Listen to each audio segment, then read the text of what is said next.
এই বিড়ি খাওই না বেড়া, সে যেন ফেরেশতাকে দিবানিশি বলে দেয়, ভাই তুমি দেখছো তো আগুন ছাড়া আমার দিন কাটে না, রাত কাটে না, সকাল দুপুর সন্ধ্যা গভীর সারাক্ষণ আমার আগুন লাগে, অতএব আগুন ছাড়া আমি থাকতে পারতাম না, আমারে কবরে আগুনেই রাখো, আমারে হাসরে জাহান্নামের আগুনেই রাখো।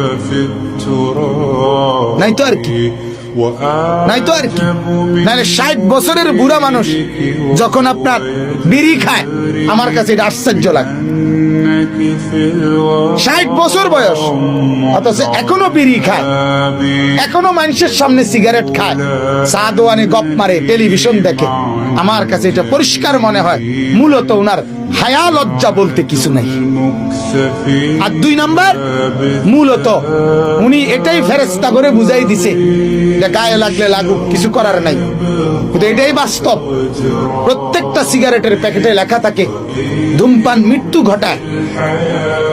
তাহলে যেটার মধ্যে লেখা আছে ধূমপান মৃত্যু ঘটায়, সেখানে আল্লাহও তো বলছে ওয়ালা তুলকু বিআইদিকুম ইলা তাহলুকা।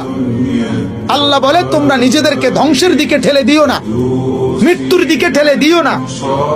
তাইলে এই আয়াতের আলোকেও তো এটা হারাম। আল্লাহ আমাদেরকে বুঝার তৌফিক দান করে।